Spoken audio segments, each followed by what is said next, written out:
Fred came home from university in tears. "Mom, am I adopted?" "No, of course not," replied his mother. "Why would you think such a thing?" Fred showed her his genealogy DNA test results. No match for any of his relatives and strong matches for a family who lived on the other side of the city. Perturbed, his mother called her husband. "Honey, Fred has done a DNA test and I don't know how to say this, he may not be our son." "Well, obviously," he replied. "What do you mean?" "It was your idea in the first place," her husband continued. "You remember that first night in the hospital when the baby did nothing but scream and cry and scream and cry. On and on. And you asked me to change him? I picked a good one, I reckon. Ever so proud of Fred." The husband leans over and asks his wife, "Do you remember the first time we had together over 50 years ago? We went behind the village tavern, where you leaned against the back fence and I made love to you." "Yes," she says. "I remember it well." "Okay," he says. "How about taking a stroll around there again, and we can do it for old time's sake?" "Oh, Jim, you old devil, that sounds like a crazy but good idea." A police officer sitting in the next booth heard their conversation, and, having a chuckle to himself, he thinks to himself, "I've got to see these two old-timers having against the fence. I'll just keep an eye on them so there's no trouble." So he follows them. The elderly couple walks haltingly along, leaning on each other for support, and aided by walking sticks. Finally, they get to the back of the tavern and make their way to the fence. The old lady lifts her skirt, and the old man drops his trousers. As she leans against the fence, the old man moves in. Then suddenly they erupt into the most furious the policeman has ever seen.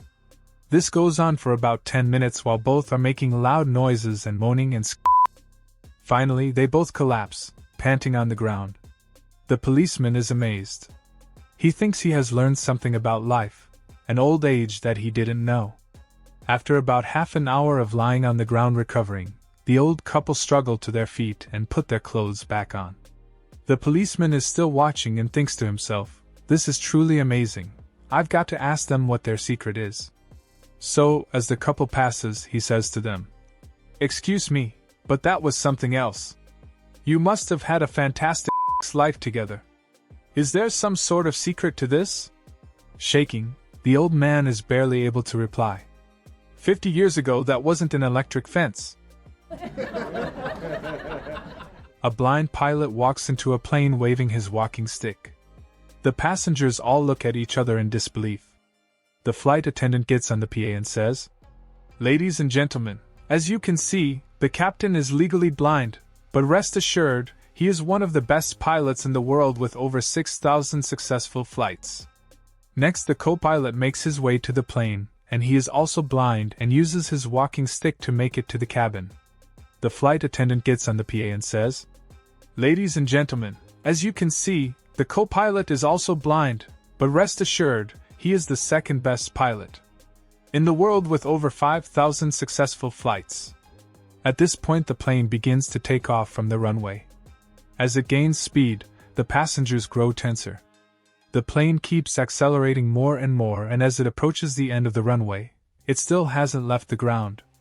The plane is approaching the end of the runway at high speed and the passengers scream, "Oh my God, we're all going to die!"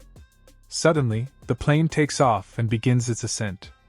The pilot turns to the co-pilot and says, "The day they stop screaming, we're screwed." A girl asks her boyfriend to come over Friday night and have dinner. The girl tells her boyfriend that she would like to do it for the first time.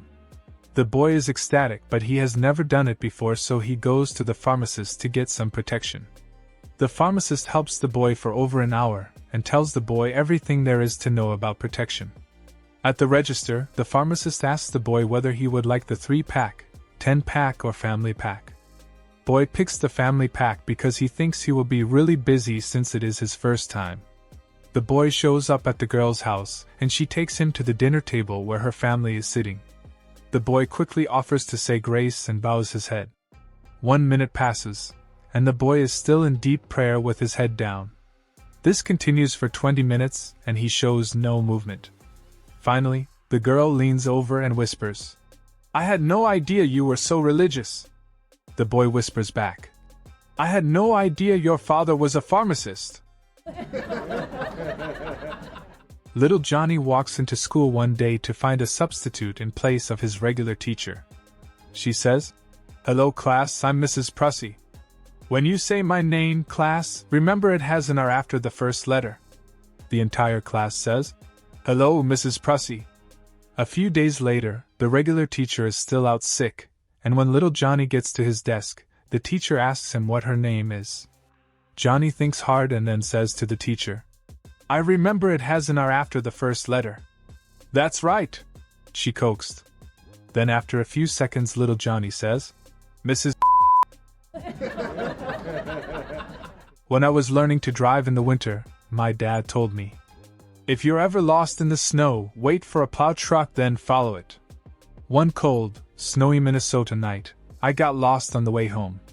The snow was blowing so fast and piling up so high, I couldn't see any street signs.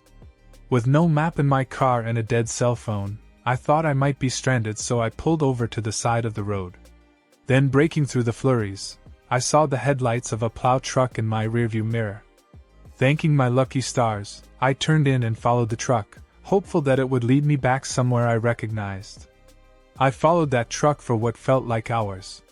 He turned left, I'd turn left. He'd swing to the right, and I was right on his tail. After a while, I saw brake lights from the plow, followed by four-way flashers. The plow had stopped, and I saw the driver get out and approach my car. I rolled down the window to talk to him. "Why are you following me, kid?" the plow driver asked. "Well, sir, my dad told me if I was ever lost in a snowstorm, I should wait for a plow truck and then follow it." "Well," said the plow driver, "I just finished clearing the Target parking lot. Want to follow me over to Best Buy?" A television crew comes to the farm to do an interview with the shepherd about his daily routine. "Our viewers would like to know what a regular day here in the countryside looks like. Can you start right from the beginning?" asks the reporter. "Oh yeah, sure," starts the shepherd. "So first I wake up, but I really don't want to, so I take a sip of my brandy to start off my day. Then I have to go out to release the sheep. I'm still quite sleepy, so I take 2 sips to make me go outside and 1 more to have energy to open the gate. Out in the field I usually meet my pal and we drink 2 whole bottles of brandy together and then—" "Oh, I'm sorry," interrupts the reporter. "We cannot really air that. Children are watching and we don't want to make a bad impression. How about every time you drink, you say you read a book instead?" "Yeah, that makes sense," says the shepherd and starts over. "Well, the first thing in the morning I wake up and read a page of my book. Then I go outside and read 2 more pages plus 1 more while opening the gate for the sheep. While out in the field I usually meet my buddy, and we read 2 books together. Then we return home while reading page after page and lock the sheep in the barn. Finally, at the end of the day, we go to town, where my friend has a library and we read till the morning."